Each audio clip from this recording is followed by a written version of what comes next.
सबसे पहले तो हम शुरुआत तो करते हैं मांस खाना, दूध पीना, अंडा खाना। हम सोचते हैं कि ये बहुत आम चीज़ है। हम इतने अभ्यस्त हो जाते हैं हिंसा देखने के, क्रूरता देखने के, कि बहुत कुछ हो रहा होता है जानवरों के साथ जो हमको लगता है कि सामान्य है। इसलिए सामान्य सिर्फ क्योंकि हम उसको रोज़ देख रहे हैं, तो हमको लगता है ऐसा ही तो होता है, पर वो ठीक नहीं है। और बहुत लोग जो अपने आप को संवेदनशील बोलते हैं, कंपैशनेट बोलते हैं, वो भी उन चीज़ों को सामान्य मान करके उनकी उपेक्षा करते रहते हैं। उनको लगता है कि ठीक है, जानवर इसके साथ होना चाहिए, पर वो वास्तव में जो हो रहा है वो क्रूरता है। और ये बात हमको बिल्कुल ही कौंधती नहीं है। लेकिन अगर ये बात कौंधने लगे तो बहुत सारे ऐसे लोग होंगे जो फिर उस तरह के कामों से बचेंगे, उनको रोकेंगे। मैं भी खुद जब पैदा हुई थी तो एक सिख परिवार में, आर्मी परिवार में पैदा हुई थी, और मेरे लिए मांस खाना तो किसी ने सोचा ही नहीं कि ये जानवर है, ये आपके प्लेट पर पड़ा हुआ कोई खाने की चीज़ है। बस जब मैं 18 साल की हुई, मेरी शादी हुई थी, और एक दिन मेरे पति ने मुझे यही बोला कि मैं तंग आ गया हूँ तुम्हारे सुनते हुए, पूरे दिन तुम बोलती हो जानवर को बचाओ, जानवर को बचाओ, और रात को आकर के उसको खा लेती हो। तो या तो तुम अपने आप को बदलो अगर दुनिया को बदलना चाहती हो, या तो तुम बोलना ही बंद कर दो। और उस समय मुझे इतना झटका लगा, एकदम से मेरी ज़िंदगी उसी वक्त बदल गई, क्योंकि मैंने फिर मेरे आँख खुल गए। और झटके की ज़रूरत है। तो बहुत लोग जो आते हैं कहते हैं कि हम जानवरों को बहुत प्रेम करते हैं। ज़्यादातर लोग सोचते हैं कि प्रेम जो होता है वो अपने जानवर के साथ। तो ये पोजेशन है, ये जानवर भी नहीं है, ये मेरा पोजेशन है, मेरा है। कल किसी इंसान ने मुझे चिट्ठी लिखी, मुझे दिन के 400-500 चिट्ठियाँ मिलती हैं। तो एक ने लिखा कि ये जानवर को किसी ने बहुत पीटा, तो आप इसके बारे में कुछ करिए।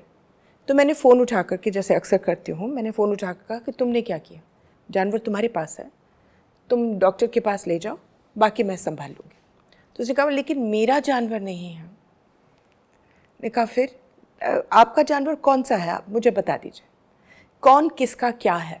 दूध मैं कहती हूँ कि चलिए आपकी पत्नी ने बच्चा दिया है, मैं उसका दूध पी लूँ, तो आप छी छी छी छी बोलेंगे। लेकिन और किसी माँ का दूध आप पी रहे हैं, उस पर तो छी छी छी छी नहीं बोलेंगे क्या? It's as disgusting to me. तो एक तो हम कोई भी जानवर ले लें, आप एक भी आप ऑडियंस हैं, आप मुझे एक भी नाम दे दें और मैं आपको बताती हूँ कि वो हमसे ज़्यादा वो ज़िंदगी को कैसे बचाता है। Nature could not have made us evolve like this. और कोई जानवर ऐसे इवॉल्व क्यों नहीं हुआ कि वो सब जगह तबाही मचाए। 3 सिंबल्स हैं जो हमको बहुत अच्छे लगते हैं, जिसको हम अपनी प्रगति विकास वगैरह कहते हैं। एक तो है जो हम शहरों में अपने कंक्रीट जंगल बनाते हैं, उसको देखते हमें बहुत अच्छा लगता है, हमें लगता है कि हमने कोई तरक्की कर ली है, अच्छी हाउसिंग आ रही है। दूसरा, जब हम बहुत फैले हुए विस्तृत हरे भरे खेत देखते हैं और उसमें हरियाली है और जितनी दूर तक देख रहे हैं उतनी दूर तक खेती खेत दिखाई दे रहा है। और तीसरा, जब हम किसी मान लीजिए एक्सपोर्ट जोन में हैं और वहाँ एक के बाद एक साफ़ सुथरी सजाई हुई हम फैक्ट्रीज़ देख रहे हैं। इनको तीनों को हम देखते हैं बिल्कुल अपने संदर्भ में, अपने पर्सपेक्टिव में। हमको लगता है कि हमने बहुत अच्छा काम कर लिया, लेकिन ये ज़रूरी है कि हम ये समझें कि वो जो हमने कंक्रीट जंगल बनाया अपने रहने के लिए, वो न जाने कितने पशुओं की, पक्षियों की, विशेषकर पक्षियों की लाश पर बन रहा है। एक बार आप अपनी हाउसिंग सोसाइटी बना लेते हो, और ऐसी बहुत सारी जगह हैं जहाँ एक के बाद एक 20 हाउसिंग सोसाइटीज़ होती हैं। वो जगहें पक्षियों के लिए कितनी घातक होती हैं, इस पर हम कभी विचार ही नहीं करते। ये हमारे कौंधता ही नहीं है कि ये एक एक्ट ऑफ क्रूएल्टी है। इसी तरीके से वो जो हमें खेत दिखाई पड़ रहा है, हम उस खेत को तो देख रहे हैं, हम ये नहीं पूछ रहे कि उस खेत से पहले वहाँ पर क्या था, वो खेत कैसे आ गया, क्योंकि खेत तो हमारे लिए आया है। भाई हमें खाना खाना, एक तो तरीका ये है कि आप जानवर को सीधे सीधे मार के खा लो, ठीक है। बाकी लोग अपने आप को शाकाहारी बोलते हैं, जानवर को नहीं खाते, लेकिन वो अन्न तो खाते हैं, वो अन्न उस खेत से आ रहा है। पहली बात तो आपने जंगल काटा, दूसरे आप वहाँ पर जो माइक्रो लाइफ है उस माइक्रो लाइफ को भी मार रहे हो, माइक्रो लाइफ को ही नहीं मार रहे हो, उसमें आप जो कुछ इस्तेमाल कर रहे हो उससे बड़े पक्षी भी मरते हैं। न जाने पक्षियों की कितनी प्रजातियां हैं जो सिर्फ उन चीज़ों के कारण आज खतरे में हैं जो हम अपने खेतों में इस्तेमाल करते हैं। अब उसका असर इंसानों पर ही पड़ता होगा, क्योंकि अगर पक्षी को उससे खतरा है या और जानवरों को खतरा है या रोडेंट्स को खतरा है तो हमें भी होता होगा। तो और शाकाहारी भी उतना ही मारता है, उतना ही मारता है, लेकिन शाकाहारी अपने आप को एक मोरल हाई ग्राउंड पर रखता है। ये बहुत ज़रूरी है कि हम में से हर व्यक्ति ये याद रखे कि हम जिस सिविलाइजेशन में जी रहे हैं वो आधारभूत रूप से क्रूर और हिंसक है। आप खेत का खा रहे हो, आप फैक्ट्री का पहन रहे हो या इस्तेमाल कर रहे हो, और आप एक हाई राइज बिल्डिंग में रह रहे हो। ये तीन बातें ही काफ़ी हैं, आप होनी चाहिए कम से कम आपको ये याद दिलाने के लिए कि आप हर तरीके से हिंसक हो। लेकिन वैसा हमको पढ़ाया नहीं गया है, वैसे हमारे संस्कार नहीं है, वैसा हमारे दिमाग में कभी ख्याल नहीं डाला गया है कि वो जो पूरा कंक्रीट का एरिया है वो वास्तव में पशुओं के लिए, हर तरीके की जीवन के लिए कितना ज़्यादा घातक है, कितना घातक है। और ये भी हो सकता है कि उसी एरिया में बैठ करके हम एक दूसरे को बता रहे हों कि देखो जानवरों के साथ तो बहुत नाइंसाफ़ी होती है, एनिमल राइट्स, एनिमल वेलफेयर, हम ये सारी बातें कर रहे हैं उन्हीं बिल्डिंग्स के भीतर बैठ करके, जैसे हम यहाँ पर कर रहे हैं। ठीक है, अगर हम उसको एक नीति या पॉलिसी के तौर पे याद रखना चाहें कि भाई मुझे ये बता दो, ये बता दो, ये बता दो, मुश्किल है।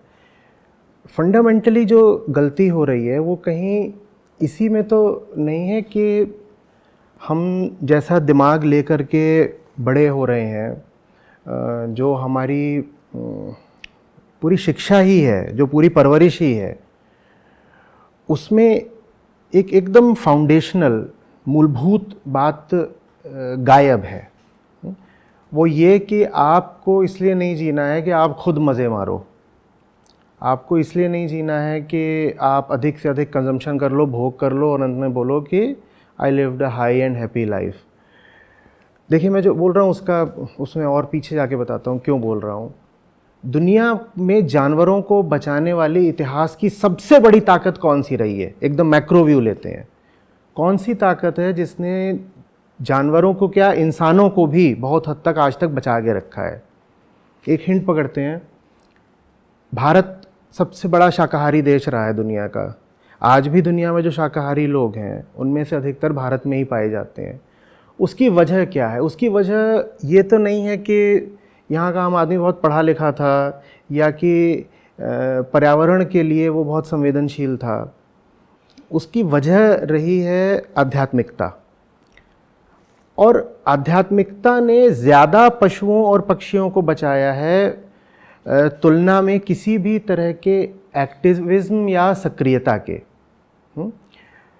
सोच के देखिए कि अगर धर्म नहीं होता भारत में तो कितने अरब खरब और पशु पक्षी मारे गए होते, सताए गए होते, खाए गए होते।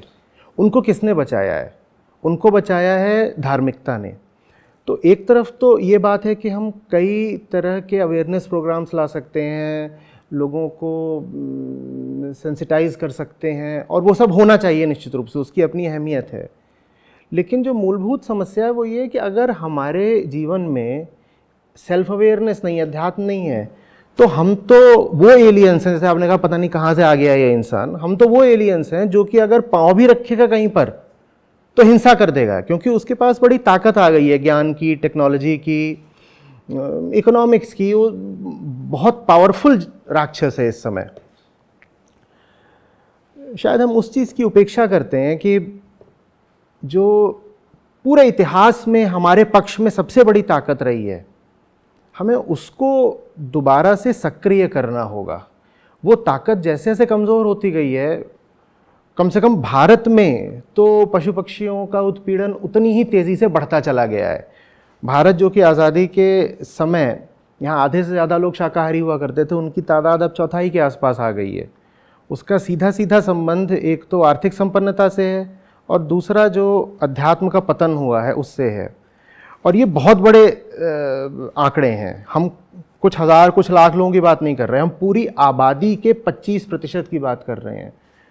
तो अध्यात्म बिल्कुल मैक्रो लेवल पर काम करता है, और मैक्रो लेवल पर जो चीज़ काम कर सकती है वो माइक्रो मेजर्स से हमेशा कहीं ज़्यादा इफ़ेक्टिव होगी। तो नहीं तो हम कुछ भी करेंगे, कुछ भी कर रहे होंगे, हमें तो आगे बढ़ना है, हम तो विकास की बातें करते हैं, हमें नए हाईवेज़ चाहिए, हमको नई बिल्डिंग्स चाहिए, हमें शॉपिंग के लिए चाहिए, वो चाहिए, हम जो कुछ भी कर रहे होंगे उसमें खून ही तो होगा। हम और क्या कर रहे हैं लगातार? हमें बेहतर सेहत भी चाहिए, हम एक नई दवाई बनाते हैं, उसके लिए भी हम जानवरों को ही मार डालते हैं। हम कुछ भी कर रहे हैं उसके लिए हम हत्या ही तो कर रहे हैं। जो लोग अपने आप को पशु प्रेमी बोलते हैं, कुत्ता रख रखा है, उसको मांस खिला रहे हैं। अभी वो फिल्म देखी थी 777 चार्ली, अच्छी थी, लेकिन उसमें भी क्या था? कुत्ता मछली खा रहा है, कुत्ता चिकन खा रहा है, बहुत अच्छी फिल्म है, लेकिन वहाँ पर भी ये याद रख पाना बड़ा मुश्किल होता है कि साहब वो मछली, वो मुर्गा, वो भी तो कुत्ते जैसे ही हैं, उनको क्यों हमने छोड़ दिया है? तो जब तक वो एक भीतर सेंटर नहीं चालू होता जो हर सांस की, हर जीव की कद्र करना जाने, बड़ा मुश्किल लग रहा है और बड़ी तकलीफ लग रही है। एक भारी ताकत है, और वो जो ताकत है वो एक विचार की है, वो एक अपने आप में एक दर्शन है, फिलॉसफी है, जिसने हमको ये बता दिया है कि आप इसलिए पैदा हुए हो ताकि आप मज़े कर सको। और जो सबसे बड़ा हत्यारा है वो ये दर्शन है। इसकी जड़ें मैं समझता हूँ हमारे भीतर हमेशा से थीं, लेकिन टेक्नोलॉजी और कैपिटल, इन दोनों ने इस दर्शन को बहुत ज़्यादा ताकत दे दी है, इसको सक्रिय कर दिया है, और ये हमारे सब पे बिल्कुल चढ़कर राज कर रहा है। रेगुलेशन के द्वारा या लेजिस्लेशन के द्वारा हम कैसे एक एक आदमी को रोक पाएंगे, ये मुझे थोड़ा सा मुश्किल लगता है। जब उस आदमी के भीतर ये भावना चढ़कर बैठ गई है कि मुझे तो बस मारना है। आपको तो दिन प्रतिदिन ऐसे मामले देखने को मिलते होंगे जहाँ पर इंसान मरने को तैयार होगा लेकिन मज़े छोड़ने को नहीं तैयार होगा। आप उसको सज़ा दे लीजिए, क्या सज़ा भी झेल लूँगा, लेकिन मैं फिर भी पीछे से कुछ ना कुछ अत्याचार, हिंसा, क्रूरता करता ही रहता हूँगा। आप देखिए ये जो वीगनिज़्म है, इसका पैदा कहाँ से हुआ है? यूरोप से। ये हिंदुस्तान से पैदा नहीं हुआ है। हम लोग वीगन थे, लेकिन हमारी नज़र हमेशा दूध पर थी, क्योंकि आपके सारे गुरु, आपके सारे रिलीजन्स दूध। हालांकि अगर आप पढ़ लीजिए, कृष्ण दूध ने नहीं पिए, कहीं भी नहीं लिखा कि कोई दूध पी रहा था। ज़्यादा से ज़्यादा घी इस्तेमाल हो रहा था हवनों के लिए, दैट्स इट। बट अगर आप किसी को पूछे तो कृष्णा दूध पीते थे। कैसे दूध पीते थे? Because he was a herder. लेकिन वो छोड़िए, आई एम सेइंग दैट कि how did veganism take root in Europe? Because they have phasing themselves out. इन्होंने बच्चे पैदा करना बंद कर दिया, so there is more space for them to understand themselves. It is not that they have replaced the lack of children with ayyashi. They have just decided कि अब बस जहाँ हम रह सकते हैं, धरती के साथ हमारा कोई लिंक नहीं है, तो हम क्यों नहीं यहीं ख़त्म कर दें, और we use our lives to re-establish a link. They are not going about it properly, but then they have no underpinnings of knowledge. They are not doing it through a philosophical way. But कर तो रहे हैं ना, जैसे तैसे कर रहे हैं। हम लोग तो यहाँ बस शादी होते हुए शुरू करो अपने प्रजाति को बढ़ाना। So if we were to decide that the first step we have to take in this war against हिंसा is to simply call it a halt. अब बस बच्चे खत्म। बहुत बढ़िया।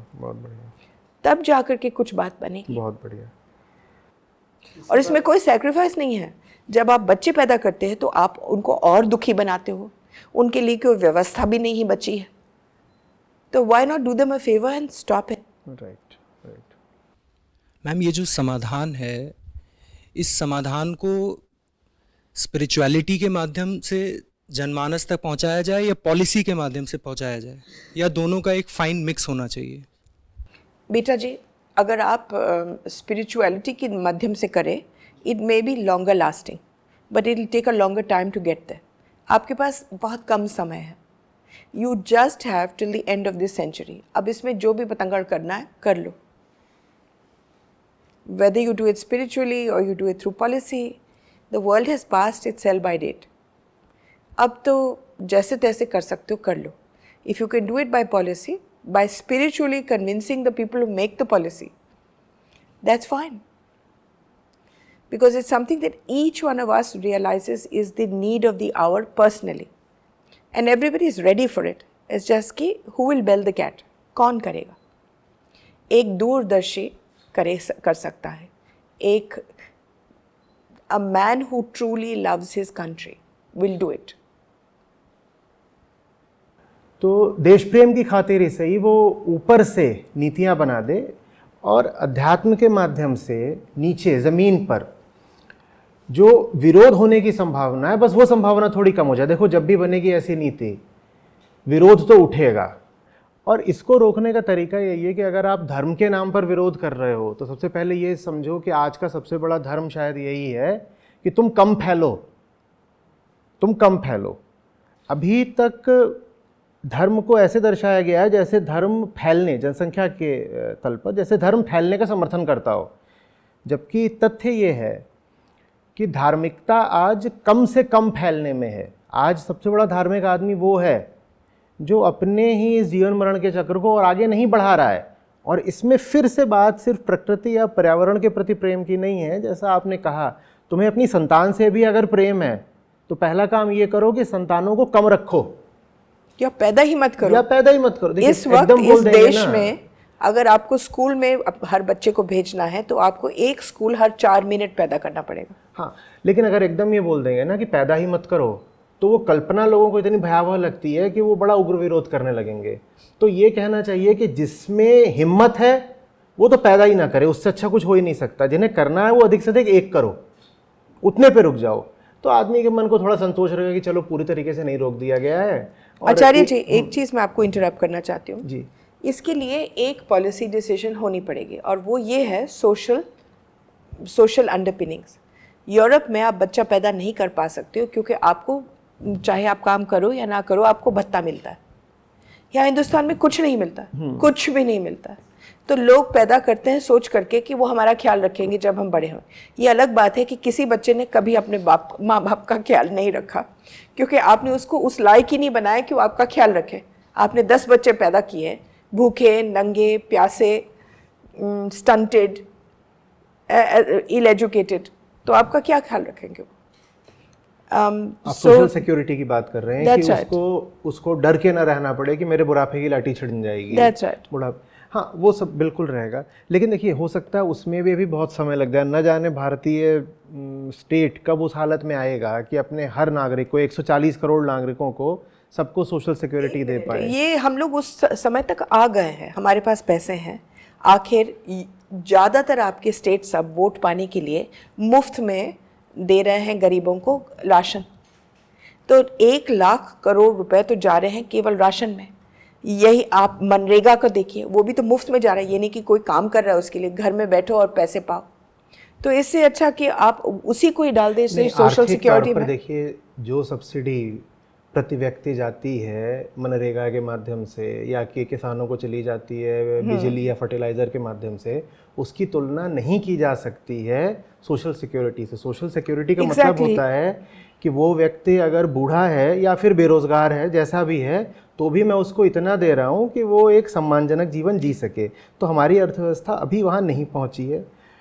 हो सकता है अगले 10 साल 20 साल में वहाँ पहुँच जाए, लेकिन अगले 10-20 साल में अगर वहाँ पहुँचती भी है तो उस पहुँचने का मतलब ही होगा कि उतने विकास के लिए हमने पर्यावरण का, पशुओं का और ज़्यादा नाश कर दिया है। ये जो विकास का रोड रोलर है, जब उस हालत पर पहुँचेगा जहाँ हम सबको यूनिवर्सल सोशल सिक्योरिटी दे पाएँ, तो उतने पहुँचने में ही वो और नाश कर चुका होगा। तो वहाँ पहुँचने से पहले अगर ये चीज़ एक तरह से, नहीं, हम कहते हैं कि आपका पैसा अगर आप पैदा करना चाहते हैं, एक और तरीका है सोचने का, बजाय कि और जगह बनाए और घर बनाए और कुछ बनाए, हम लोग शुरू करें एक तो बच्चे पैदा कम करने, तो उसमें स्पिरिचुअल तरीके से तो वैसे भी कम लोग होंगे। दूसरा, बहुत सारी चीज़ें हैं जिसको आप डेवलपमेंट समझते हैं जो हमारा पैसा खा रहे हैं, मतलब जिससे हम जितना बढ़ेंगे आगे उतने ही हमारे पैसे कम होंगे। मिसाल, मांस निर्यात। आप जितने स्लॉटर हाउसेस खोलोगे, जितने आप मांस को जॉर्डन को खिलाओगे, मिडिल ईस्ट को खिलाओगे, यूरोप को खिलाओगे, उतना ही आप गरीब होते जाओगे। अब आपसे ये सवाल पूछेंगे, लेकिन हम कमा भी तो रहे हैं मीट एक्सपोर्ट से। ये झूठ है, बिकॉज आपके सारे मालिक विदेशी हैं, सारे के सारे दुबई बेस्ड हैं, सारा पैसा वहाँ जाता है। दूसरा, आप सरकार ने इसको जीएसटी माफ़ किया है, मांस को, मटर को नहीं, मांस को। आपका एक्सपोर्ट भी माफ़ है, कोई भी टैक्सेस उनको देना नहीं पड़ता है। All your development is not development as long as you are doing मांस निर्यात, अंडा निर्यात, चिकन निर्यात, दूध निर्यात। ये इसको बंद कर दो, 3 साल के अंदर अंदर you will see how our health will be better, our money will be more, everything will settle down, your weather will settle down, your land will be more. इसमें जो इकोनॉमिक एस्पेक्ट एक हमने कहा कि गाय भैंस बकरे ये सब चर रहे होते हैं और इस तरीके से ये जो फॉरेस्ट प्रॉपर्टी है उसका नुकसान करते हैं। उसी में एक जो और डायरेक्ट सॉलिड फैक्ट है वो ये है कि दुनिया भर का जितना भी कल्टिवेटेड एरिया है जिस पर खेती हो रही है वो 70% जानवरों के लिए। वो इसलिए नहीं है कि हम उसमें से सीधे अन्न खाएंगे या कुछ होगा, वो जानवरों के लिए है। हम जंगलों को सीधे सीधे काट रहे हैं क्योंकि हमको वहाँ पर ग्रेन उगाना है और उस 70% उस क्षेत्र का जहाँ पर हम खेती करते हैं इस्तेमाल ही यही है कि वहाँ कटने वाले जानवरों के लिए अन्न उगाया जाता है, ग्रेन उगाए जाते हैं। अब वो पूरा जो जैसे कि मध्य प्रदेश जिसने 70-80% अपने जंगल काट दिए हैं, हाँ, केवल सोयाबीन उगाने के लिए। हाँ, today every 7th kilo of European meat is fed with Indian soybean. और ये चीज़ हम आमतौर पर जब बोलते हैं कि ऐसा होता है तो उसमें ये तर्क भी आता है सामने से कि ऐसा अमेरिका में हो रहा है, ऐसा भारत में नहीं हो रहा है।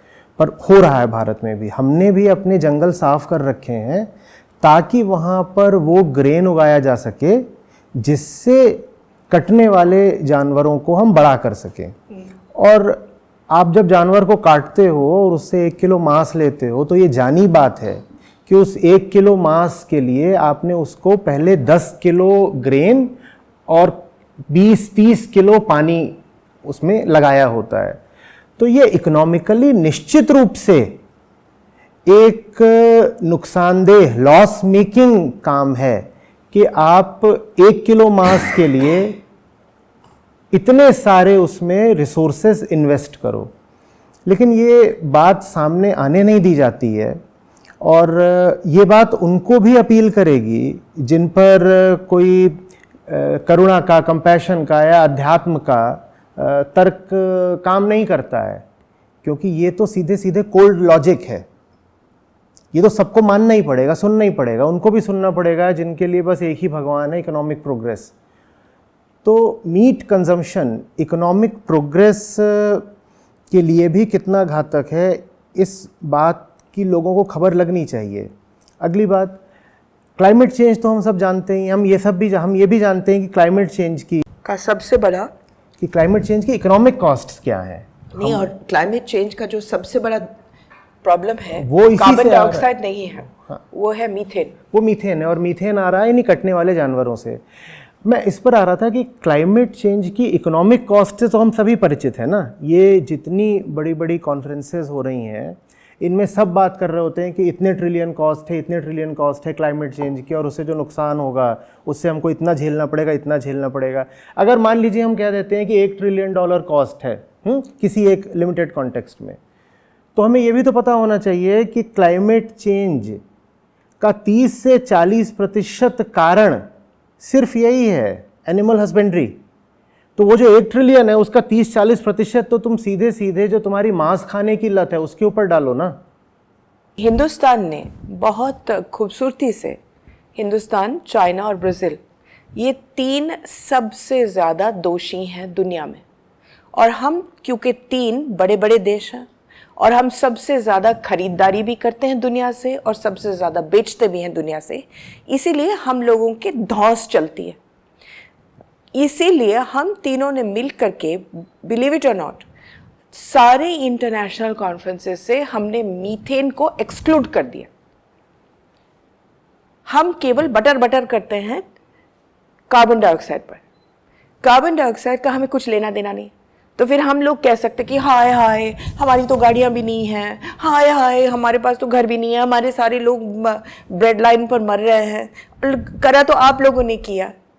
अब वो भी, because guilt is a wonderful feeling also, it makes you feel good and also enables you to have compensation. That's right. So what happens is the Americans feel guilty, the Europeans feel guilty, और फिर वो कहते हैं अच्छा थोड़ा सा पैसे ले लो और चुप रह जाओ। लेकिन अगर असलियत पर आ जाते तो हम ये अगर बोल देते कि हाँ हमने किया। 3 चीज़ों से मीथेन होती है, राइस, कोल एंड एनिमल्स। ये तीनों चीज़ें में भरपूर हम लोग दोषी हैं, तो हम बंद कर देंगे। लेकिन हम तैयारी नहीं है उसको डिस्कस भी करने, तो हम सब मरेंगे। सोच ये, because we are keeping methane off the table. मैं मिसाल एक बताती हूँ जो हिंदुस्तान अक्सर करता है। एक हम लोग जो सोयाबीन उगाते हैं आचार्य जी, उससे जैसे आपने कहा कि हम पूरे दुनिया को खिला रहे हैं, हम अपने जंगल काट चुके हैं, सब कुछ काटते हुए, लेकिन हमने क्या किया, ये किश्तियों में जाता था सोयाबीन, अब इस तरीके से जाता था, लेकिन ये अनइकोनॉमिकल था। तो किसी अक्लमंद ने बोला कि ऐसे करो, उसको करने के बजाय उसके स्क्वायर्स बना लो और स्क्वायर्स एक के ऊपर एक डाल दो, आप 2 गुना 3 गुना ज़्यादा फिर किश्ती पर डाल सकते हो। लेकिन सोयाबीन को स्क्वायर्स में बना कैसे सकते थे, उनको डब्बा की ज़रूरत नहीं थी, बिकॉज डब्बा इज़ इवन मोर एक्सपेंसिव। तो इनको खून के साथ जोड़ा गया। तो आपका जो सोयाबीन बाहर जाता है, it goes bound with the blood from slaughter houses. अब जब ये पहुंचता है लंदन या यूरोप, ज़्यादातर लंदन जाता था सोयाबीन, वहाँ से और देशों में, तो कौन वहाँ से खून, वो चिपकाने वाला खून को कौन निकाले, पानी से तो निकलेगा नहीं। तो उसको ऐसे ही तोड़ ताड़ करके गायों के सामने रख दिया कि वो खाए। Now there is a when animals, any animal including the human, indulges in cannibalism, तो फिर आपके जो प्रोटीन्स हैं, जो दिमाग, जिससे आपका, मान लो ये है आपका पोल तार जिससे आपके मैसेजेस जाते हैं आपके ब्रेन में, वो जो पोल्स हैं वो ऐसे डूबने लगते हैं और इसको फिर बोलते हैं प्रियॉन। इससे कोई मैसेजेस जाते नहीं और फिर आहिस्ते आहिस्ते से आपका ब्रेन पिघलने लगता है। जब आप कैनिबल बनते हैं तो ये पोल प्रियॉन बन जाता है, the protein becomes a prion. ये हो गया गायों में, और गायों फिर स्टैगर करने लगे, मरने लगे, और उनको it was diagnosed as Creutzfeldt Jakob syndrome, यानी कि मैड काउ डिजीज़। वो मैड काउ डिजीज़ इंसानों में बहुत जल्दी, एक दफ़ा खा लो तो 8 साल के अंदर अंदर कभी ना कभी आपको होने वाला है, और इसका कोई उपाय नहीं है। Now this is what happened to them because of the soybean coming from us. Now what happened? ये रिसर्च ऑक्सफोर्ड ने किया, और ऑक्सफोर्ड के जो साइंटिस्ट थे उन्होंने कहा कि भैया मैड काउ डिजीज़, जिसकी वजह से इन्होंने बंदूक लेकर के लाखों लाखों गायों को मारा, वो आई है हिंदुस्तान के सोयाबीन से। अब हम लोग इस पर कूद पड़े और हमने कहा कि अगर ये बोलोगे तो हमारा पूरा आपके साथ जो आयात निर्यात है वो हम बंद कर देंगे। अब वो भी घबरा गए, छोटा मोटा सा देश है, सब कुछ उनका हमारे से आता है, खाना पीना कपड़े जो भी है अंग्रेज़ों के ज़माने से। तो they backed off, and OIE which is the international union for animal health, उनसे उन्होंने अनाउंस करवा दिया कि सारे देशों में मैड काउ डिजीज़ है, लेकिन हिंदुस्तान में नहीं है। आज तक ये स्टैंड है कि हिंदुस्तान में मैड काउ डिजीज़ नहीं है, हमारे पास कुछ भी नहीं है। तो जो लोगों को हुआ था ये अपने आप से हुआ या हमें नहीं मालूम कैसे हुआ। अब हमारा एक डोनर था देहरादून में, वो भी जैन था और उसको अचानक से वो गिराने लगा, चल नहीं पाता था, अन्य चीज़ें होने लगी। उसको बॉम्बे ले गए। ये अब की बात है, 10 साल के अंदर की बात है। I think it was 6 years ago। उसमें they sent the blood to Atlanta, जहाँ एक सेंटर है मैड काउ डिजीज़ के लिए, और वहाँ पता चला कि इसको मैड काउ की डिजीज़ है। अब उसकी बीवी बोले कि हम तो जी वेजिटेरियन हैं, हम वेजिटेरियन हैं। पता चला कि ये जनाब जाते थे ढाबा में और मांस खा करके आते थे। मैंने सरकार को उस समय चिट्ठी लिखी कि भैया अकेले गाय तो ये नहीं खा पाता ना, बहुत लोगों ने खाया होगा और एक गाय तो इस अकेले बंदे ने तो नहीं खाया। तो जहाँ से भी मांस लाए, इन्वेस्टिगेशन करिए कि कौन से हर्ड से आया, कौन कौन पाल रहा है, किधर से कटा है, because if one person has got it, भगवान जाने कितनों को है। हम हिंदुस्तान में इसको बोलते हैं अल्जाइमर्स। तो आपकी एकदम से सबको अल्जाइमर्स हो रहा है, लेकिन मैड काउ नहीं है। चाहे आपके सिम्टम्स अल्जाइमर्स के नहीं हैं और मैड काउ के हैं, फिर भी it's advanced Alzheimer's, it's advanced Parkinson's. हमने बहुत नाम उसको दिए हैं, असल में नाम है मैड काउ, और जो किसी ने नहीं देखा, because we are not allowing our selves to recognise it. तो हम लोग नेशनली और इंटरनेशनली बहुत ज़्यादा धौंस जमाते हैं चीज़ों को छुपाने के लिए। मिसाल, हमारे दूध में ब्रूसिलोसिस है। Practically every time you drink milk you are drinking brucellosis. Brucellosis आपके शरीर के अंदर ट्यूबरक्यूलोसिस बनता है। आप देखें जो स्पाइरल है ब्रूसिलोसिस के बढ़ने का और स्पाइरल ट्यूबरक्यूलोसिस वो आइडेंटिकल है। जितना दूध पिएंगे उतना ही टीबी बढ़ेगा। लेकिन हम इस पर बिल्कुल नहीं कोई रिसर्च करेंगे, क्योंकि दूध पीना तो हमारा धर्म है। कृष्णा पीते थे, तो हम क्यों नहीं? So we need to stop fooling ourselves. The Indian government fools itself and tries to hide figures. Every government fools themselves, but we more than most. ये जो टू प्रॉन्ग्ड स्ट्रेटजी है, एक तो यही कि जैसे जो आप बातें बोल रही हैं ये बहुत बहुत कम लोगों को पता होंगी, इसमें से कुछ बातें मुझे भी नहीं पता थी। एक तो ये बातें सामने आनी चाहिए कि भाई अगर तुम सिर्फ़ और सिर्फ मटेरियल वेलफेयर में भी यकीन करते हो तो देखो कि इकोनॉमिक कॉस्ट कितनी हाई है ये तुम्हारे मीट कंजम्पशन की। उसमें तुम क्रूएल्टी वगैरह बीच में मत भी लाओ। तुम्हें नहीं सोचना है कि क्रूएल्टी बुरी चीज़ है, मत सोचो, तुम्हें इकोनॉमिक्स सोचनी है ना। तो देखो कि ये जो तुम्हारी डाइटरी हैबिट्स हैं ये कितनी पुअर इकोनॉमिक्स हैं, तो ये चीज़ होनी चाहिए। और जो लोग उससे आगे समझने को तैयार हों, जिनके पास थोड़ी संवेदना हो, उन तक वो पक्ष भी लाया जाना चाहिए कि तुम कौन हो और तुम्हारा जानवरों से रिश्ता क्या है और उनके साथ जो तुम कर रहे हो क्या तुम्हें पता भी है। और वो जितना आप उनको साथ करोगे फिर वो आपके साथ करेंगे। First you eat the cow then the cow eats you. यही होना, सृष्टि यही करती। First you be mean to her then she is mean to you right back. नहीं तो हो नहीं सकता ना कि जितनी आज मानसिक बीमारियां हैं और जितना हम आज दुख में हैं अपनी प्रॉस्पेरिटी के बावजूद, उसकी कोई तो वजह होगी। कुछ तो हम ऐसा कर रहे हैं ना कि इतना पैसा है आज आम आदमी के पास दुनिया में, जितनी प्रॉस्पेरिटी है, जितनी समृद्धि है, उतनी इतिहास में कभी भी नहीं थी। लेकिन उसके बाद भी हमारे चेहरे कैसे हैं। गरीबी कितनी है। हाँ, पर मैं पर कैपिटा बात कर रहा हूँ कि आज हम जितने प्रॉस्पेरस हैं उतने हम कभी नहीं थे। लेकिन उसके बाद भी मानसिक तल पर हम जितने दुखी हैं, शायद इतने दुखी भी हम कभी नहीं थे। But if we can change ourselves from to have instead of and to be, फिर हम खुश भी होंगे, दुनिया भी जिएगी, हम भी जिएंगे, और हम उतने ही खुशी से रहेंगे जितना टू हैव के साथ हम सोचते हैं कि हम खुश हैं।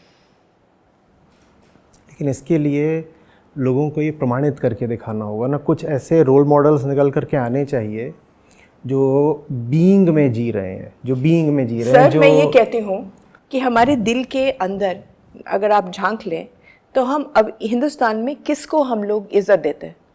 हम कोई अमीर को इज्जत नहीं देते, उसके सामने झुकेंगे। We know that to be is more important than to वो हैव। बदल गया ना, जब तक अभी वैसे नहीं, बहुत अभी बदल नहीं। गया, बहुत बदल गया। देखिए, जब तक हम वैसे थे ना कि जब हमारे लिए सड़क पर चलता नंगा साधु जो सबसे बड़ा सेठ होता था, उससे ज़्यादा सम्माननीय था, तब तक हम इतने ज़्यादा हिंसक भी नहीं थे।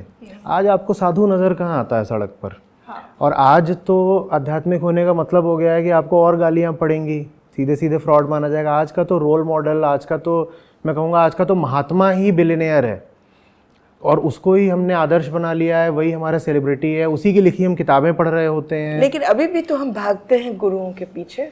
उससे ज़्यादा हम भागते हैं पैसे के पीछे, क्योंकि गुरु भी भाग रहा है पैसे के पीछे। तो आप गुरु के पास भी जा रहे हो नहीं तो वो गुरु नहीं है। पर उसके अलावा दूसरे तरह के गुरु हैं कहाँ पर? हमें कुछ बहुत बहुत प्रामाणिक, इररिफ्यूटेबल, जिनके ऊपर कोई शक नहीं किया जा सके और जो प्रत्यक्ष प्रमाण हो, हमें ऐसे रोल मॉडल्स चाहिए जो ये दिखा सकें कि बीइंग पहले अगर आती है तो हैविंग बहुत बड़ा सरदर्द नहीं रह जाता।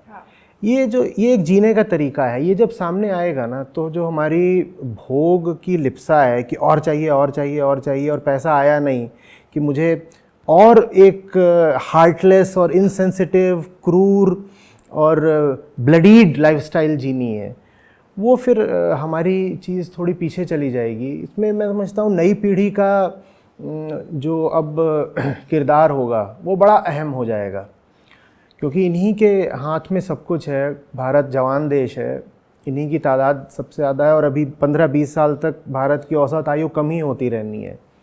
अगर इन तक ये संदेश जा सके, there is an alternate way to be and to be happy and still be joyful. और ज़रूरी नहीं है कि आपको जो बात फिल्म दिखा रही, मीडिया दिखा रहा है, या आपका घर परिवार भी दिखा रहा है, आप उसी पर चलो। अगर इनको किसी तरीके से ये बात समझ में आ सके तो ही ये बच पाएंगे, पृथ्वी बच पाएगी, प्रकृति बच पाएगी, और ये पेड़ पौधे, पशु पक्षी, जीव, ये सब बच पाएंगे। और अगर इनका मन ऐसा बन गया कि साहब हम तो दुनिया में आए हैं हैविंग के लिए, and have what, have pleasure, have fun, have property, have this, have that, have whatever, have children, तो अगर इनका ये मन बन गया तो मुझे नहीं लगता कि कोई उम्मीद है। बहुत ज़रूरी है इनके साथ काम करने की, एक क्रांति ही चाहिए, और वो एक कॉम्पोजिट, एक इंटीग्रेटेड कॉम्प्रिहेंसिव क्रांति होगी, इस अर्थ में कि उसका संबंध सिर्फ मांस खाने से नहीं हो सकता, उसका संबंध जीवन के हर पहलू से होगा।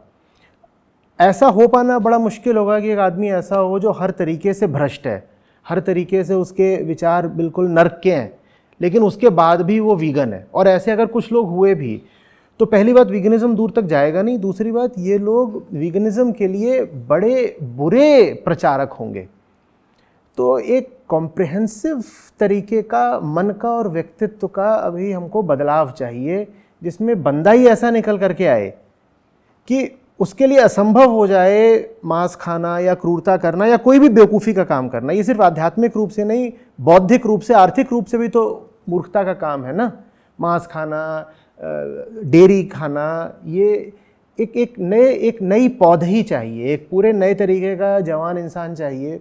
हम उसी को तैयार करने की कोशिश कर रहे हैं, और वही कल का वोटर भी बनेगा, वही कल पॉलिसी भी इन्फ्लुएंस करेगा। असल में हम लोग का जो सबसे बाधा जो बन रहा है वो ये है कि हम लोग कल की बात करते हैं। You know, even when you have these conferences, they talk about climate change ऐसे करेगा करेगा करेगा। ये करेगा नहीं है, कर रहा है, कर चुका है। So let's not talk about इसलिए जवान आदमी के साथ डील करना जरूरी, क्योंकि वो बच्चा आज पैदा करने जा रहा है। That's right. वो कल नहीं करेगा, वो आज कल परसों किसी भी दिन वो बच्चा पैदा कर सकता है। तो इसलिए ज़रूरी है कि इनसे बात की जाए, क्योंकि अगर किसी जो बड़े हैं अभी, हाँ, जो ये जवान लोग हैं, क्योंकि सबसे पहले तो अगर हम जनसंख्या वृद्धि को ही रोक सकें, तो वही कंपैशन का सबसे बड़ा एक कदम होगा। Absolutely. हम ये समझ ही नहीं पा रहे हैं कि today to be compassionate is to bear either no children और very few, one at most. तो इन लोगों के साथ वो काम करना ज़रूरी है। केवल एक चीज़ समझने की ज़रूरत है, और वो ये है कि अगर आप एक इंसान दिखाइए जिसने अपनी ज़िंदगी खुशी से जी हो, चाहे अंबानी हो चाहे कोई भी हो, अगर आप खुश नहीं रह सकते तो जो बच्चा पैदा आप कर रहे हैं, कौन सी उम्मीदों के साथ आप पैदा कर रहे हैं? क्या वो खुश रहेगा? नहीं, तो आप और दुख में पैदा कर रहे हो। लेकिन मैम ये चीज़ कहीं से निकल कर नहीं आती कि जिसके पास पैसा है या जिसके पास सत्ता है वो आदमी दुखी है। लगता नहीं है। नहीं आप लगता नहीं। पार्लियामेंट देखिए के सारे लोगों को देखिए, जब आप कैमरा चलाएंगे नहीं। एक से एक बढ़ करके देखिए सारा खेल पीआर का है। आप इनसाइडर हैं इसलिए आप जानती हैं कि वहाँ कितना दुख है, आप ये तक जानती हैं कि वहाँ लोग ईविल हैं। लेकिन मीडिया, ये सब तो कम उम्र के लोग हैं ना, और कच्चा दिमाग होता है, गलेबल होते हैं। मीडिया इनके सामने वही टू हैव टू बी, वो सोच रहे हैं कि पार्लियामेंट में पहुंचे हो तो टू हैव एन एमपी बहुत बड़ी चीज होगी। जो आप लोग जानते नहीं कि हम लोग कितनी मेहनत करते हैं। जो पूरा पीआर प्रोपेगेंडा है वो ये बताता है कि अगर आपने $1 मिलियन कमा लिए हैं या अगर आपके हाथ में सत्ता आ गई है तो आप स्वर्ग में रह रहे हो। उसको बस्ट करना बहुत ज़रूरी है। इन लोगों को बहुत ज़रूरी है कि ये निकल करके आए कि हम एक अलग तरीके से जी रहे हैं लेकिन हम आनंदित हैं और सफल हैं, और हम ही आनंदित हैं, हम ही सफल हैं। और ये हम खुले खड़े होकर के घोषणा करते हैं कि हमने जो जीवन में कदम लिया है और स्टैंड लिया है, हम उसके साथ बहुत बहुत खुश हैं। नहीं तो सारी भीड़ उधर ही जाएगी। है कि हमने देखा है कि बहुत लोग जो जीवन छोड़ करके एक चीज़ पर लग जाते हैं, जैसे कि राजेंद्र सिंह ने पानी के ऊपर बहुत मेहनत की, वो खुश है, लेकिन सरकार ने उसको जेल में डाला है, उसकी मारा पीटी भी की है, वो कई दफ़ा उसका सिर टूटा है। लेकिन क्यों? क्योंकि किसी को खुश देखना भी इंसान को चिढ़ आ जाती है। यू नो, आप लोग पार्टी में जाएंगे, अगर आप बोलते हैं कि आप शराब नहीं पीते हैं तो कहेंगे क्या किस किस्म के लोग हैं भाई, थोड़ा सा पी लो, थोड़ा सा पी लो। अगर हम कहें, जैसे मैं अलाउ नहीं करती हूँ कि मैं अगर बाहर जाऊँगी तो कोई भी मांस खाएगा, कोई भी नहीं, या तो आप मुझे मत बुलाइए या तो सब लोग शाकाहारी बने। उस समय लोग कहेंगे क्या घास फूस, क्या घास फूस। लेकिन गर्व से अगर हम बोले कि हम खुश हैं चीज़ें छोड़ करके, गर्व से हम बोले कि हम देश के लिए कुछ कर रहे हैं, क्या कर रहे हैं? हम बच्चे पैदा नहीं कर रहे हैं, हम मांस नहीं खा रहे हैं, हम चीज़ें नहीं मांग रहे हैं। We would rather be than have. आप रातों रात खुश भी हो सकते हैं। शुरू में एक चिढ़ होगी आपके साथ, जैसे वीगनिज्म के साथ, जो असली वीगन है उनके साथ बहुत चिढ़ है। You know, you see the number of jokes that are on vegans, बहुत भयानक है। लेकिन क्यों? क्योंकि आपकी खुशी कोई बर्दाश्त नहीं कर पाता। तो कल्चर को बदलना होगा और थोड़ा चढ़कर खेलना होगा। हाँ, चढ़ करके। True happiness has to be reclaimed by those who deserve it. Very arrogantly. And very, if not arrogantly, but at least Arrogantly. very powerfully.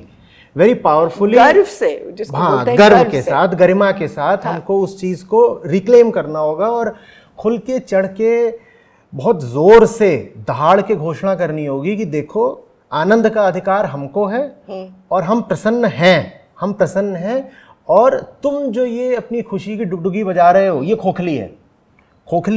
ये तुम्हारे चेहरे पर भी लिखा है और तथ्यों से भी प्रमाणित किया जा सकता है, इकोनॉमिक्स से भी प्रमाणित किया जा सकता है, अध्यात्म से तो प्रमाणित होता ही होता है। सबसे ज़्यादा तो तुम्हारे मुंह से और तुम्हारे जीवन से प्रमाणित होता है कि तुम खुश नहीं हो।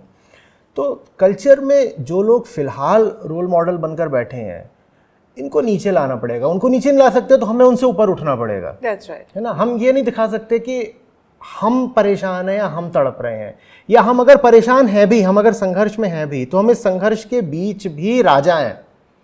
नहीं, और संघर्ष से कोई दुखी नहीं होता। मेरी पूरी जिंदगी चली गई संघर्ष में।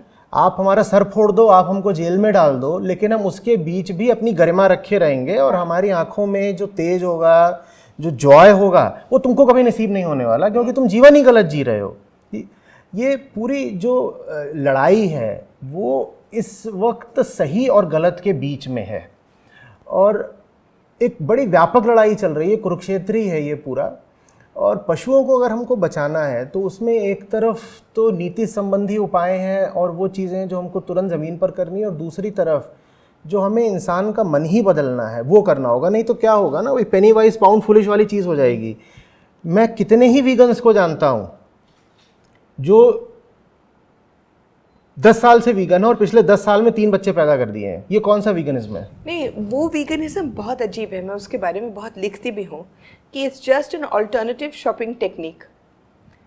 आप कह दो मुझे वीगन लिपस्टिक चाहिए, मुझे वीगन 10 कपड़े और ख़रीदने हैं जो वीगन है, ऑर्गेनिक है, मुझे वीगन हैमबर्गर चाहिए मैकडोनल्ड्स जा कर के, तो ये क्या वीगनिज्म हुआ? This is just a different marketing strategy. आपको लिपस्टिक किस लिए चाहिए? आपको हैमबर्गर किस लिए चाहिए? आपको 10 बच्चे किस लिए चाहिए? आप हर वक्त पूरे दिन अपने आप को वीगन बोलेंगे, लेकिन ढूंढने जाते हैं कि क्या खाएंगे जो वीगन है। क्यों भाई? दाल रोटी खा लो। So it becomes a very खोखला thing, you know. And now because the market adjusts itself very quickly, सारे कंपनीज का एक वीगन विंग है। मिसाल बॉडी शॉप अपने आप को एक नॉन क्या बोलते हैं, हम जानवरों के ऊपर एक्सपेरिमेंट नहीं करते हैं, हम ये नहीं करते हैं, वो नहीं करते अपने आप को, तो बहुत सारे वीगन्स वहाँ पहुँच जाते हैं। लेकिन जो मालिक है बॉडी शॉप का वो लॉरियल है, जो सबसे ज़्यादा टेस्टिंग करती है दुनिया में। और ये एक इसका ये छोटा सा जैसे बिल्ली निकालती है कुछ चूहे को ट्रैप करने के लिए, वही चीज़ है। So the idea of veganism is छोड़ो। ये जो त्याग है ना, रिनंसिएशन, या कहिए कि निष्कामता, कि नहीं चाहिए। क्यों नहीं चाहिए? क्योंकि जो असली चीज़ है वो ऐसे मिलने की नहीं, ऐसे नहीं मिलती, इसलिए नहीं चाहिए। ये एक पूरे तरीके से स्पिरिचुअल वैल्यू है और ये भारत में हमेशा रही है। त्याग, असल में कई बार कहा करता हूँ कि अध्यात्म का मतलब ही है कि जो बेकार की चीज़ है, कचड़ा है, नुकसान देगा, उसको छोड़ दो। यही पूरी स्पिरिचुअलिटी, अध्यात्म का और कोई अर्थ ही नहीं होता। क्यों उसको पकड़ करके बैठे हो जो तुम्हें नुकसान देगा? क्यों उसको पकड़ करके बैठे हो जो तुम नहीं हो? एक झूठी पहचान या झूठे विचार, झूठी मान्यताएं, झूठे संबंध, इनको पकड़ करके क्यों बैठे हो? वही जो झूठी चीज़ हम पकड़ करके बैठते हैं, अध्यात्म में उसी को अहंकार बोलते हैं, कि जो तुम्हारा है नहीं पर तुमने उसको बहुत ज़रूरी मान लिया, तुम पकड़ के बैठे हो। त्याग कैसे हो पाएगा अगर स्पिरिचुअल वैल्यूज़ आगे नहीं बढ़ रही हैं? पुराने तरीके से ना आगे बढ़ें, नए तरीके से आगे बढ़ें, आज की भाषा में आगे बढ़ें, आज के उपायों से आगे बढ़ें। लेकिन घूम फिर कर बात यहीं पे आ जाती है कि आप कैसे जो उसका मांस है, उसका स्वाद, या जो अपनी इग्नोरेंस है, इग्नोरेंस में भी तो एक स्वाद होता है ना, एक मज़ा होता है, ब्लिस होती है इग्नोरेंस में भी, आप उसको कैसे त्याग दोगे अगर आपको त्यागने का प्रशिक्षण ही नहीं मिला है? और ये चीज़ बचपन से होनी ज़रूरी है। बचपन में नहीं हुई है तो कम से कम 20-25 साल के जब हो जाओ तब ये पता चले। वो भी ना हो पाए तो इतना तो हो जाए कि आपके लिए त्याग एक खौफनाक शब्द ना रह जाए। बहुत सारे लोग ऐसे हैं, और जवान पीढ़ी में ख़ास तौर पे, जिनको अगर बोल दिया जाए छोड़ो तो उनको लगता है उनकी ज़िंदगी से ही कुछ घट गया। ज़िंदगी से नहीं, जैसे उनकी हस्ती से ही कुछ छीन लिया गया, वो कम हो गए, वो उनके दिल में सुराख हो गया क्योंकि कह दिया गया कि त्याग कर दो। जो त्याग नहीं सकता वो तो यही करेगा कि जिधर से भी नोच खसोट सकता है, मार सकता है, किसी का खून पी सकता है, वो ये सब कुछ करेगा। जहाँ कहीं भी उसको लगेगा कि प्लेजर की थोड़ी भी संभावना है, वो वहाँ पर अपना दांत गड़ा ही देगा। We need a different human being. हम हिंसक तो हमेशा से थे, अपने बड़े उसको काव्यात्मक और नाटकीय तरीके से कहा कि इंसान जब पैदा ही हुआ था तभी उससे पूछा गया कि भाई तेरे पास 2 विकल्प हैं, या तो आत्मा की तरह जी सकता है बी, या अहंकार की तरह जी सकता है हैव। लेकिन इतिहास की धारा में तब से लेकर के आज तक ये जो राक्षस रहा है मनुष्य के रूप में, इसके पास उतनी ताकत नहीं रही है, तो ये उतना नाश नहीं कर पाया है जितना आज कर रहा है। भाई पहले भी लोग मांस खाते थे, पर ये तो नहीं कर पाते थे ना कि भारत में काट करके पानी के जहाज़ पर लाद करके वो उसको वियतनाम या ब्राज़ील या यूरोप शिप कर रहे हो। आज आप वो सब कुछ कर सकते हो, इसीलिए आपकी विध्वंस की ताकत अनंत गुना हो गई है। ये इस बंदे को बदलना पड़ेगा। ये बंदा नहीं बदलेगा तो कुछ होगा नहीं। ये बंदा जानवर को खा रहा है, ये अपने आप को खा रहा है। बिल्कुल आपने ठीक कहा कि ये फ्लैश ईटर नहीं है, ये कैनिबल है वास्तव में, ये नरभक्षी है। ये नरभक्षी है, हम खुद को ही खा रहे हैं और हमें पता भी नहीं है। सांप वगैरह कई बार जब पागल हो जाते हैं तो वो अपनी ही पूंछ अपने मुंह में रख करके खाना शुरू कर देते हैं और उसको पता भी नहीं चलता वो खुद को ही खा रहा है। वो अपनी ही पूंछ को अपने पेट में डालता रहता है और उसको उसमें स्वाद आ रहा होता है और फिर वो मर जाता है थोड़ी देर में। हम वैसे हो गए हैं, हम जानवर ही नहीं हो गए हैं, हम पागल जानवर हो गए हैं। तो वो एक टोटल ट्रांसफॉर्मेशन लाने की बहुत बहुत सख्त ज़रूरत है और वो तभी होगा जब जो लोग जान रहे हैं, समझ रहे हैं, वो डर छोड़ें, घबराना छोड़ें, शर्म छोड़ें और बहुत बुलंद तरीके से खड़े हो जाएं। बहुत शर्म किस बात की? जो आदमी पीता है या मांस खाता है उसको शर्माना चाहिए, हमें शर्माना चाहिए। कोई चीज़ छोड़ने से क्या शर्म हुई? आपने एक शब्द इस्तेमाल करा था कि you need to declare your self arrogantly. उसमें भाव क्या था मैं बिल्कुल समझ रहा हूँ और आप खुद उस चीज़ का सजीव प्रमाण हैं। तुम जो हो उसको अभिव्यक्त करो ना। किसी को बुरा लगता है तो लगे, कोई कोर्ट केस करता है तो करे। आप अच्छे भी बन के रहोगे, लोग तो तब भी कोर्ट केस कर देंगे। अच्छा क्या है, बुरा क्या है? प्रमाण तो केवल इतना है, how much suffering do you cause, that's it. If you do not cause, if you minimise the suffering you cause on the earth, आप अच्छे हैं कंपैरेटिवली। अच्छा तो कोई हो नहीं सकता। तो आप प्रमाणों का के ऊपर जाइए ना। दूसरा ये है कि आपके नापदंड क्या है, कौन अच्छा है। जो अच्छा वो है जो आपसे मिठास से बोले और मिठास से बोलने के बाद आपको आपकी पूरी दुनिया तबाह कर दे। क्या वो अच्छा है? या वो बुरा है जो, या वो अच्छा है जो आपको साफ साफ बात करे या ना भी बात करे लेकिन आपकी रक्षा करे और हर तरीके से अपनी जीवन को आगे करके, निछावर करके, तब जा कर के अच्छाई करे। जो अपने हर होप्स एंड ड्रीम्स को क्रश करके एक ऐसे पाथ पर चले जिसमें से सबकी भला है। कौन अच्छा है? हमको अपने तुलने के भी तरीके, मापदंड बदलने पड़ेंगे। That is what is good and what is bad. सब कुछ वहीं से शुरू होता है। Respect and goodness, respect for all of life. And secondly, what is goodness? Who is good and who is bad? Is there good and bad? Who is comparatively better? Who is not? कौन है धरती का दुश्मन? धरती का बोझ, as I call them, and who is not? That is all you have to evaluate people. Don't evaluate people by saying वो अच्छे बोलते हैं, वो भाषण अच्छा देते हैं, वो नौटंकी अच्छा करते हैं। कॉन्फिडेंस बहुत है। बुरे लोगों में कॉन्फिडेंस ज़्यादा है। हाँ, बिकॉज जो अच्छा होता है वो पूरे दिन अपने आप को टटोलता है। क्या मैंने ये ठीक किया, नहीं ठीक किया, मुझे ऐसे करना चाहिए और था। कुछ ना कुछ उसको गलत मिलता है हमेशा। तो हमेशा। वो अपने आत्मसंदेह में रहता है और अपनी एक विनम्रता में रहता है, उसमें एक ह्यूमिलिटी होती है। और जो ये बेवकूफ़ आदमी है, इग्नोरेंट है, इसीलिए वायलेंट है, इसमें कूट कूट के कॉन्फिडेंस भरा होता है, कूट के, और एकदम ये छाती तान के खड़ा हो जाता है। और जो अच्छा आदमी है वो दब जाता है। अभी समय आ गया है कि जो अच्छा आदमी है वो अपने आत्मसंदेह को साथ रख के भी, अपनी विनम्रता को साथ रख के भी एक मिशन के कारण अपने आप को डिक्लेयर करे। आप सफल हो या नहीं, उसका निर्धारण उनके मापदंड से नहीं हो सकता। हाँ, दैट्स राइट। उन्होंने जो यार्डस्टिक, जो बेंचमार्क निर्धारित करे हैं कि आप इस बेंचमार्क पर अगर इतने हो तो हम आपको सफल मानेंगे, हम उसका इस्तेमाल नहीं कर सकते साहब। हम कितने ठीक हैं, हम कितने पानी में हैं, हम जानते हैं, हम जानेंगे और हमारे बेंचमार्क्स अलग होंगे।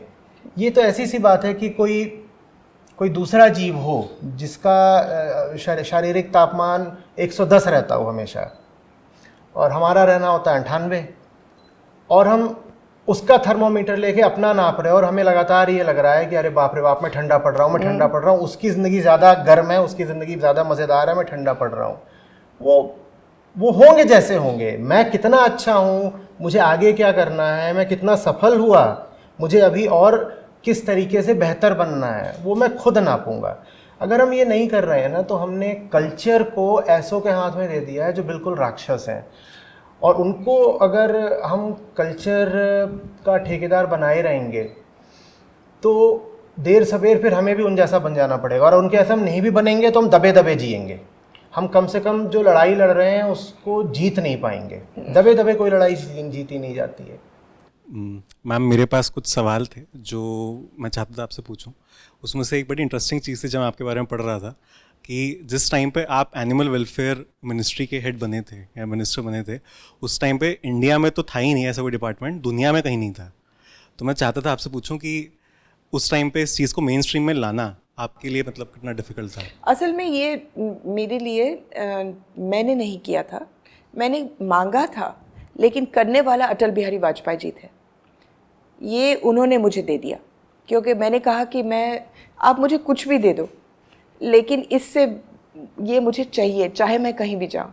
तो उन्होंने मुझे मिनिस्टर फॉर सोशल जस्टिस भी दिया, लेकिन उसके साथ साथ ये भी दिया।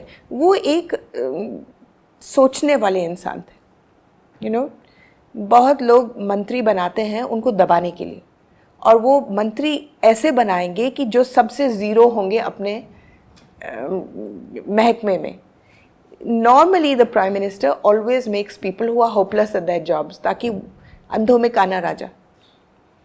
लेकिन अटल बिहारी वाजपेयी ऐसे नहीं थे, तो उन्होंने ये मेरे लिए मिनिस्ट्री मुझे दे दी, and I will always be grateful for that. बस ये है कि मेरी अपनी अज्ञानता की वजह से बहुत चीज़ें मैं नहीं कर पाई, शायद मेरी अपनी कमज़ोरी थी, या also living in a democratic system. मगर उस समय जितना कर सकती थी, the red and green dot and many other things, वो उस समय हुआ। लेकिन अब तो वो मंत्रालय नहीं है, वो ख़त्म हो गया। वो आते ही अगले कदम उन्होंने पहले जोड़ दिया इन्वायरमेंट के साथ, फिर उसके साथ जोड़ दिया अब एनिमल हस्बेंड्री में है। तो एक तरफ से आप उसको हेलो हेलो बोले और दूसरी तरफ से उसको काटो, उसी मंत्रालय करती है। एक प्रश्न आचार्य जी आपके लिए था, से जो हमारे धार्मिक ग्रंथ हैं, जो धर्म जिसको हम बोलते हैं, उसमें भी किसी फॉर्म का वीगनिज्म हम देख सकते हैं, आइडेंटिफाई कर सकते हैं क्या? देखो, विशुद्ध अध्यात्म को कोई ज़रूरत ही नहीं पड़ती है कुछ भी बोलने की कि क्या खाओ और क्या ना खाओ, क्योंकि ये बात इतनी स्पष्ट है, इतनी जाहिर है कि इसमें वो बोले भी क्या। तुम वेदांत अगर लोगे तो उसमें तुम्हें शायद ही कोई श्लोक मिले, है ही नहीं, जो तुमको ये बता रहा होगा कि मांस खाना बुरा है या पशु से किसी तरह का भोज्य पदार्थ बनाना बुरा है। वेदांत इस तरह कोई बात नहीं करता। क्यों नहीं करता? क्योंकि ऋषियों को पूरा विश्वास है कि अगर तुमको वेदांत का वो भी समझ में आया है, तुमको अभी आरंभिक सूत्र भी अगर समझ में आ गए हैं, तो तुमको ये बताने की ज़रूरत ही नहीं है कि भाई जानवर तुम्हारे भोजन के लिए या मनोरंजन के लिए या उपयोग के लिए नहीं है। ठीक है, तो ये अगर पूछोगे कि कहाँ लिखा है, क्या लिखा है, तो ये बात भी बहुत मायने नहीं रखती कि पशुओं के बारे में आप मुझे बताइए, अगर तुम ऐसा प्रश्न करो, आप मुझे बताइए कि कौन सी विशिष्ट श्लोक संख्या है किस ग्रंथ में, मैं वो बता भी सकता हूँ, लेकिन वो भी बहुत मायने नहीं रखती, क्योंकि पूरे अध्यात्म का जो मर्म है, जो गर्भ है, जहाँ से सब कुछ निकलता है, वेदांत है। वो इसकी बात करना भी ज़रूरी नहीं समझता, और बात करना ज़रूरी इसलिए नहीं समझता क्योंकि ये बात बहुत स्पष्ट है। जो चीज़ पता ही होती है, आप उसकी तो बात नहीं करते ना। आपके यहाँ कोई मेहमान आता है, आप उसको बोलते हो पानी लीजिए, अच्छा चाय लीजिए, अच्छा फल लीजिए, आप उसको ही थोड़ी बोलते हो सांस लीजिए, क्योंकि ये कोई कहने की बात है, ये तो समझने की बात है। सांस तो आप लोग ही लोग हैं, हम आए हैं। तो आपने अपने किसी भी प्रेमी जन को या सम्मानित जन को कभी नहीं बोला होगा प्लीज़ सांस लेते रहिएगा, ऐसे तो नहीं बोलते। तो वैसे ही वेदांत कहीं नहीं बोलता कि पशु हत्या मत करो। ठीक है, अभी अगर स्थिति ये है कि दुनिया के 99% लोगों को ये समझाने की ज़रूरत है कि साहब ये गलत काम है, मत करो मत करो। क्यों मत करो? इससे क्लाइमेट चेंज होता है, इससे इकोनॉमिक लॉस होता है, इससे बायोडाइवर्सिटी लॉस होता है, ये इसमें क्रूएलिटी है, इसमें ये है वो है। 50 तरीके के तर्क देने पड़ते हैं ना हम लोगों को। हम लोग रोज़ यही तो कर रहे हैं, इतने तर्कों से लोगों को समझाना पड़ता है। इतने तर्कों से अगर लोगों को समझाना पड़ रहा है, इसका मतलब यही है कि वो अध्यात्म के तल पर बिल्कुल शून्य है।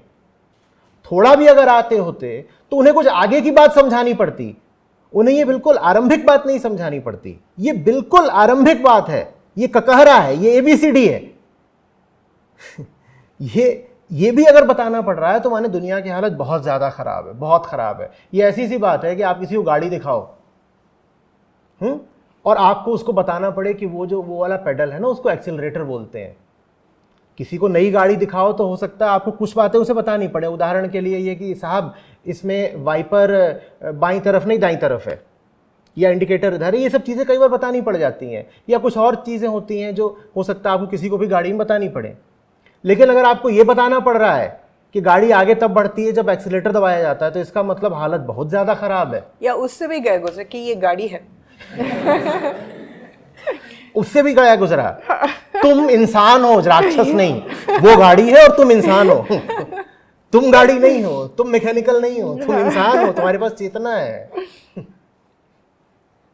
असल में लड़ाई ना जीती शायद इसलिए भी नहीं जा सकती, या मुश्किल है जीतना, क्योंकि ये लड़ाई वास्तव में अपने ही खिलाफ है। हाँ। दूसरे बंदे में जो राक्षसी प्रवृत्ति है वो हम सबकी साझी ही तो है। हम सभी जानवर हैं जिनकी बुद्धि भ्रष्ट है। जो सड़क पर जानवर है, निरीह मासूम पशु है, वो बिल्कुल वैसा जैसे प्रकृति ने उसको बना दिया है। इंसान अकेला है जिसको चेतना मिल गई है, जो चुनाव कर सकती है, और उसकी वो चेतना है भ्रष्ट। तो जब तक वो जो भीतरी जानवर है हम उसको ठीक नहीं करते, ये लड़ाई रहेगी तो मुश्किल ही। लेकिन फिर भी जितने भी दिन हैं जीने के लिए, उसमें इस लड़ाई को लड़ते हुए जीने में एक सुकून है, एक आनंद है। हार जीत होगी या नहीं होगी पता नहीं, निष्काम युद्ध करना है। जो अर्जुन को कृष्ण ने कहा था कि तुम्हारा धर्म है युद्ध करना, हारोगे या नहीं जीतोगे वो तुम छोड़ दो, वो बात की बात है, लेकिन तुम पीठ नहीं दिखा सकते यहाँ से। हार जीत से तुम्हारा प्रयोजन नहीं है, तुम्हारा काम है लड़ना। तुम लड़ो, क्योंकि उसके अलावा कोई विकल्प नहीं है। अभी जीना तो है ही, कुछ ना कुछ तो करना ही है। और इस वक्त करने के लिए अभी सर्वश्रेष्ठ कर्म, अनिवार्य कर्म, सर्वश्रेष्ठ भी नहीं, अनिवार्य कर्म यही है कि तुम लड़ो। तो ये लड़ाई तो हमें लड़नी ही पड़ेगी, इसी के लिए हम इकट्ठा हैं।